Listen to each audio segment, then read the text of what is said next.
Vamos lá, ilustres. Chegamos no capítulo 7, penúltimo, que trata de apresentação e divulgação. Um capítulo bem mais tranquilinho, tá? Vamos aqui, ó, com o Marcondinho. Olha aí. Já começa ficando no meio, né? Ó. 7.1. A entidade que reporta comunica informações, sim, né? Sobre seus ativos, passivos, patrimônio líquido, né? Posição financeira, receitas e despesas, desempenho financeiro, apresentando e divulgando informações em suas demonstrações contábeis. Já sabemos disso. A comunicação efetiva de informações nas demonstrações contábeis, olha, a contabilidade é um sistema de informações e essa informação tem que ser feita de maneira efetiva. Esse é o jogo, essa é a praia da contabilidade. Não pode ser uma comunicação de faz de conta, não. Maravilha? Beleza? Olha aqui. A comunicação efetiva de informações nas demonstrações contábeis torna essas informações mais relevantes e contribui para uma representação fidedigna de ativos, passivos, patrimônio líquido, receitas e despesas da entidade, tá? Também aprimora a compreensibilidade e comparabilidade das informações nas demonstrações contábeis. Sim. A comunicação efetiva de informações nas demonstrações contábeis requer. O que é preciso para uma comunicação efetiva? Olha, concentrar-se em princípios e objetivos de divulgação e apresentação, em vez de concentrar-se em regras. Já há algum tempo, a contabilidade tem feito essa movimentação. A contabilidade já foi bem mais centrada em regras, bem mais objetiva. A contabilidade tem se movimentado aí, ó, para se guiar mais por princípios, objetivos, tá? E, como consequência, né, ó, tem mais uma carga de subjetivismo. O que tem que ser feito é esse subjetivismo ser feito de modo responsável, não é?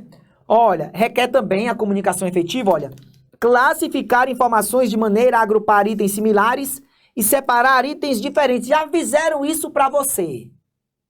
Não, professor, quer é sofrer. Não, já fizeram isso para você. É só você conhecer a estrutura do balanço, a estrutura da DRE, estrutura da DRA, a estrutura das demonstrações, enfim. Agregar informações de tal modo que não sejam obscurecidas por detalhes desnecessários ou por agregação excessiva, ou seja, nem lá, nem cá, tá?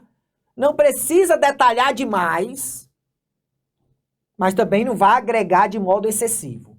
Beleza? Joia? Vou dar só um exemplo bem... Nossa, agora contrariou tudo o que eu pensei sobre contabilidade. Quanto mais informações, melhor. Nossa, eu estava convicto disso. Calma, não vai exagerar de modo desnecessário. Precisa, ó, qual é a contabilidade melhor? Alguém que diga. Tem tanto no caixa. Ou alguém que diga. Tem tantas cédulas de 100, tantas cédulas de 50, tantas cédulas de 20, agora cédulas de 200, né, ó. Ó como o curso é atualizado. Mas, enfim, não precisa de detalhe desnecessário, por favor. Maravilha? Beleza? Olha aqui, ilustres. Mas precisa disso aí, né, ó, atender aquilo ali para a comunicação ser efetiva. Assim como o custo restringe outras decisões de relatório financeiro, também restringe decisões sobre a apresentação e divulgação. Tá? Tá por trás de várias decisões, ó, inclusive a apresentação, divulgação impõe custos.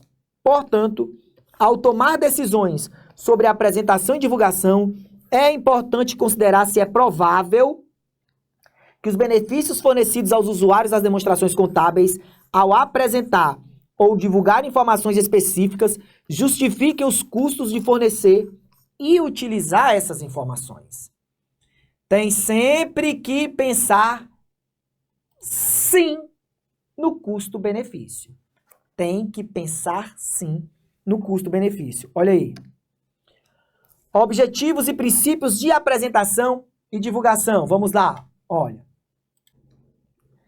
Para facilitar a comunicação efetiva de informações nas demonstrações contábeis, ao desenvolver requisitos de apresentação e divulgação nos pronunciamentos, é necessário um equilíbrio entre dar às entidades a flexibilidade para fornecer informações relevantes, que representem fidedignamente os ativos, passivos, patrimônio líquido, receitas e despesas da entidade, ou seja, ó, tem que ter um quê de flexibilidade, mas sem que avacalhe com a comparabilidade, tá? Ó, exigir informações que sejam comparáveis, tanto de período a período para a entidade que reporta, como em um único período de relatório para diferentes entidades.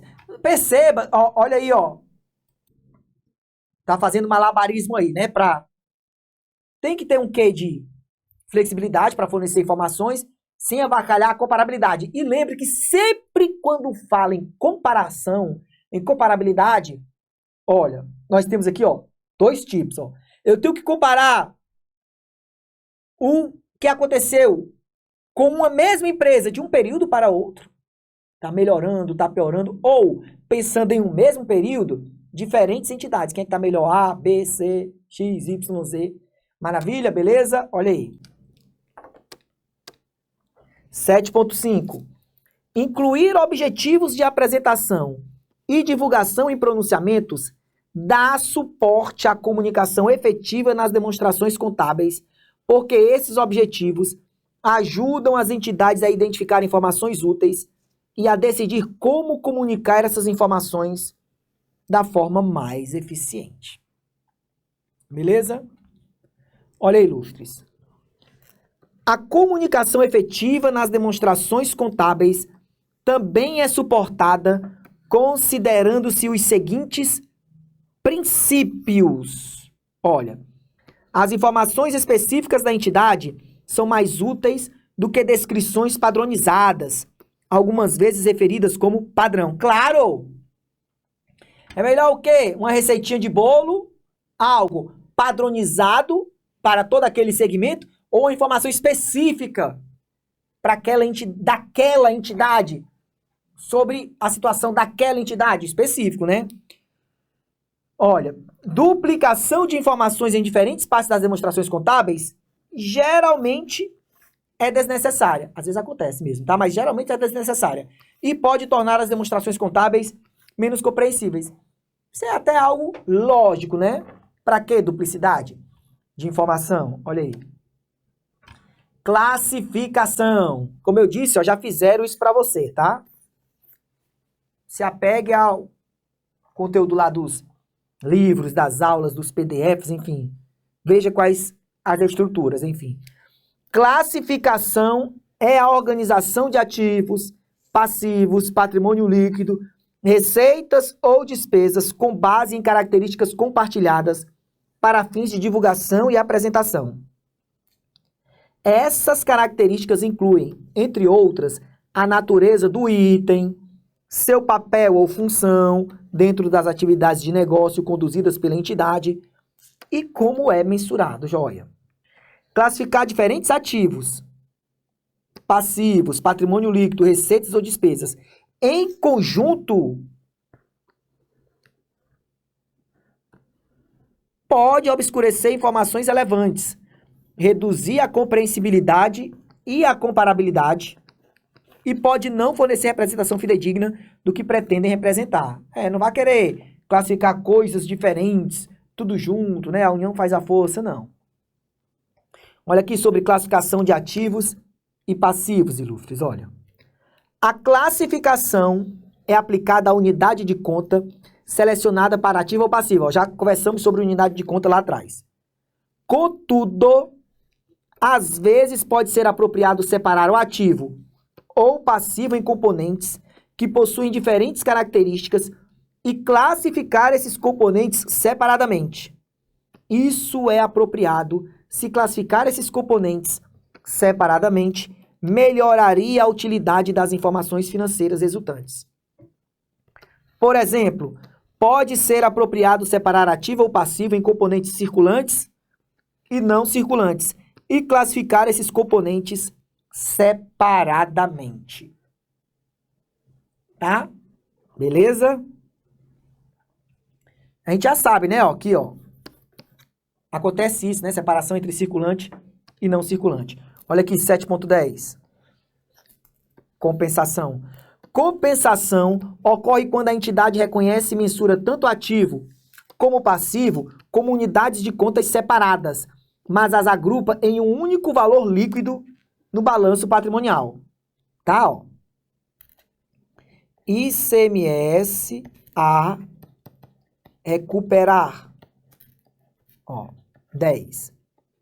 ICMS a recolher. 12. Ó, são unidades de contas separadas, mas, ó, no balanço patrimonial, ICMS a recolher 2. Houve a compensação, ó, compensação. Então, compensação classifica diferentes itens em conjunto e, portanto, geralmente não é adequado. Beleza? Você só compensa quando puder compensar, óbvio. Compensar ativos e passivos é diferente de tratar um conjunto de direitos e obrigações como uma única unidade de conta. Tá? Eu posso pegar aqui alguns direitos e juntar como uma unidade de conta. Isso é diferente de compensar. Beleza? Cuidado. Olha aí, ilustres. 7.12. Para fornecer informações úteis, pode ser necessário classificar direitos sobre o patrimônio líquido separadamente se esses direitos sobre o patrimônio líquido tiverem diferentes características. Ok? Beleza. Então, lá no patrimônio líquido, eu tenho lá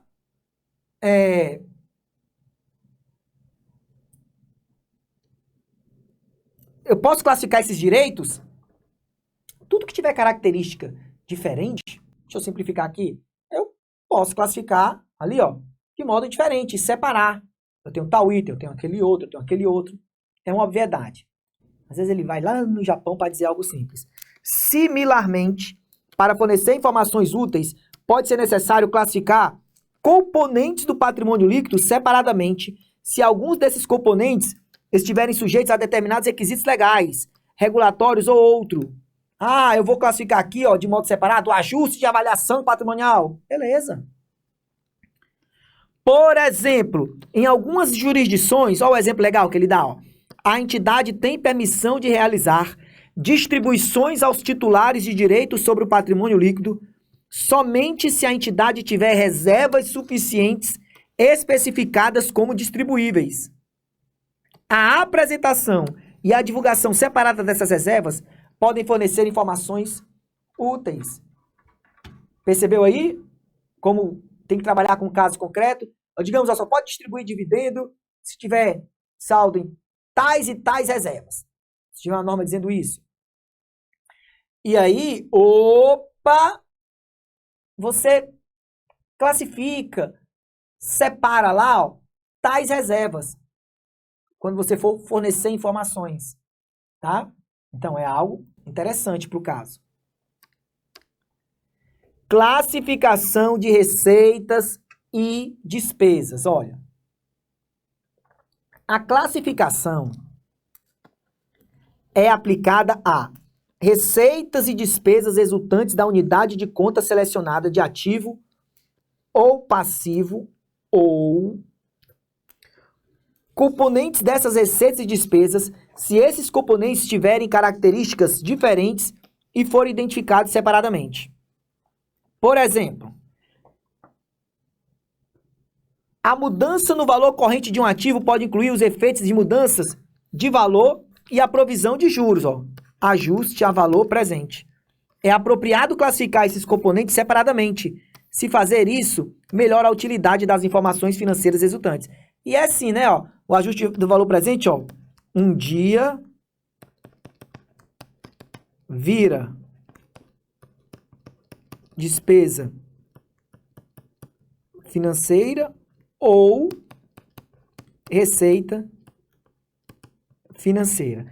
Vai virar despesa financeira se comprou com juros.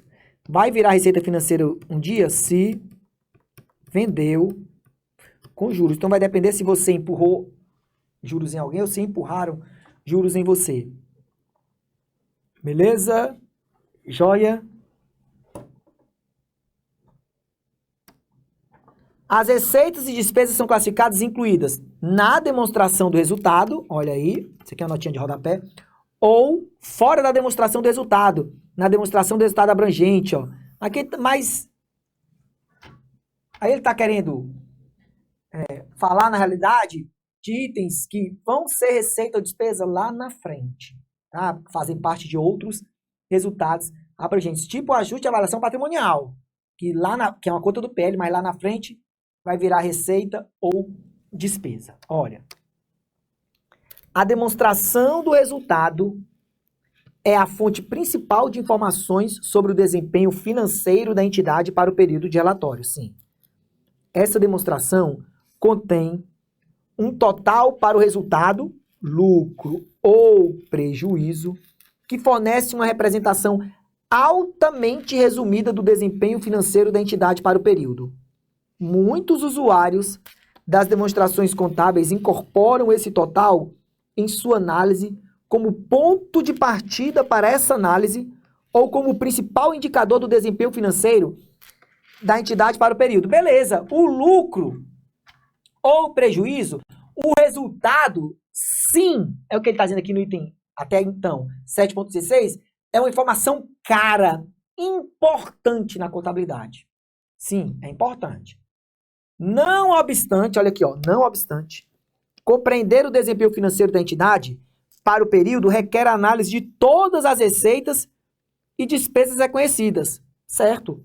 Inclusive as receitas e despesas incluídas na demonstração do estado abrangente, ou seja, amplie o leque, coloque no circuito, inclusive, coisas que vão virar receitas e despesas só lá na frente, bem como a análise de outras informações incluídas nas demonstrações contábeis. Tudo que tiver que analisar, analise. Tudo que tiver que fazer, faça. É incrível como em vários pontos ele fala bonito isso. Como a demonstração do resultado é a fonte principal de informações sobre o desempenho financeiro da entidade para o período, todas as receitas e despesas são, a princípio, incluídas nessa demonstração. Contudo, ao desenvolver os pronunciamentos, pode-se decidir, em circunstâncias excepcionais, que receitas ou despesas resultantes de mudança no valor corrente, de ativo ou passivo, devem ser incluídas na demonstração do resultado abrangente, se isso resultar na demonstração do resultado fornecer informações mais relevantes, ou fornecer representação mais fidedigna do desempenho financeiro da entidade para esse período. Ó. Utilidade da informação. Já sabe. O que precisar para chegar na relevância e na representação fidedigna, você vai fazer. Pronto. Esse é o ponto. Então, a contabilidade tem ânsia por informação útil. Ok? Beleza? Vamos aqui, ó. As receitas e despesas que surgem na base de mensuração ao custo histórico são incluídas na demonstração do resultado, sim. Olha, eu tive lá uma receita de aluguel, eu tive lá uma despesa de aluguel, tudo lá bonitinho, demonstração do resultado. Esse também é o caso quando receitas e despesas desse tipo são identificadas separadamente como componente de mudança no valor corrente de ativo ou passivo. Por exemplo, se o ativo financeiro é mensurado ao valor corrente, aqui ele está usando muito no sentido de valor justo, tá? E se a receita de juros é identificada separadamente, e vai ser, de outras mudanças no valor, essa receita de juros é incluída na demonstração do resultado. Sim, perceba, ó, se eu tenho um ativo financeiro mensurado ao valor justo, pode ter aqui uma receita ou despesa decorrente da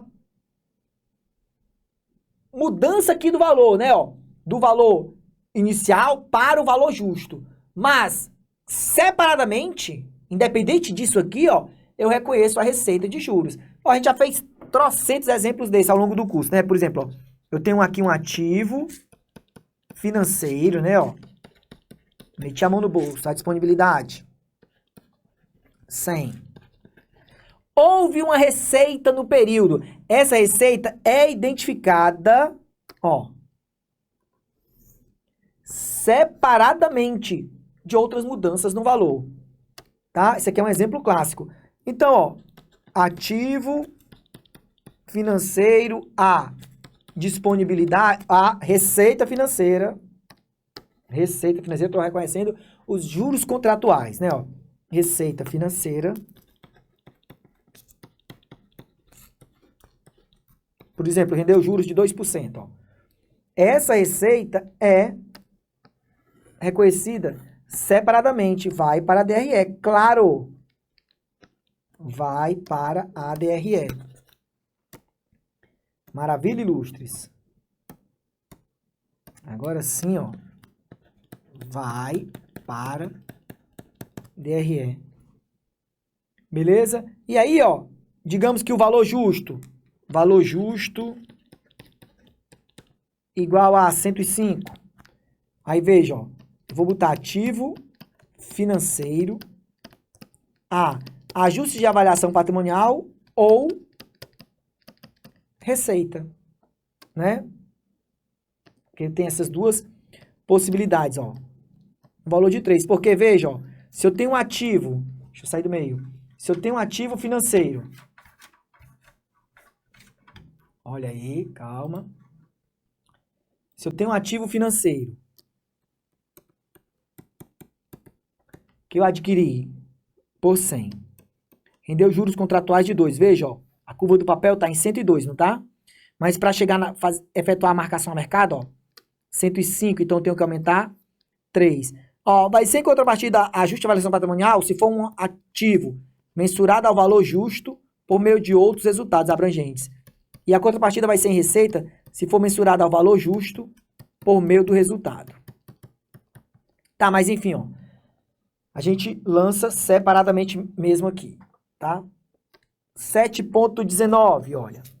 A princípio, receitas e despesas incluídas na demonstração do resultado abrangente no período são reclassificadas da demonstração do resultado abrangente para a demonstração do resultado em período futuro, se isso resultar na demonstração do resultado fornecer informações mais relevantes ou fornecer representação mais fidedigna do desempenho financeiro da entidade para esse período futuro. A gente observa isso lá na aula de DRA. Contudo, se, por exemplo, não existir base clara para identificar o período em que a reclassificação teria esse resultado, ou o valor que deveria ser classificado, pode-se, ao desenvolver os pronunciamentos, decidir que as receitas e despesas incluídas na demonstração do resultado abrangente não devem ser reclassificadas subsequentemente. Aí é DRAzinha na veia, tá? Agregação, olha aí, ilustres. A agregação é a soma de ativos, passivos, patrimônio líquido, receitas ou despesas que possuem características compartilhadas e são incluídas na mesma classificação, certo? A agregação torna as informações mais úteis ao resumir grande quantidade de detalhes. Olha, ele já mostrou em outro momento a preocupação com exagero, né?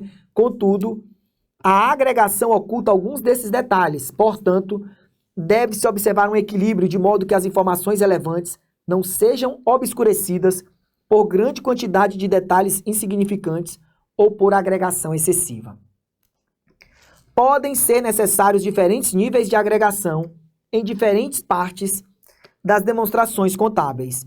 Por exemplo, normalmente, o balanço patrimonial, a demonstração do resultado e a demonstração do resultado abrangente fornecem informações resumidas e informações mais detalhadas são fornecidas nas notas explicativas. É verdade, tá bom? As demonstrações vão lá para fornecem informações mais resumidas e o detalhe mesmo se dá nas notas explicativas. Tanto é que se você vir lá as demonstrações de uma grande companhia, tá, lá na internet, aí você vai ver, ó, as demonstrações e em algumas páginas lá, e a maior parte é nota explicativa. Beleza? Vamos para o último capítulo, ilustres. Lenha!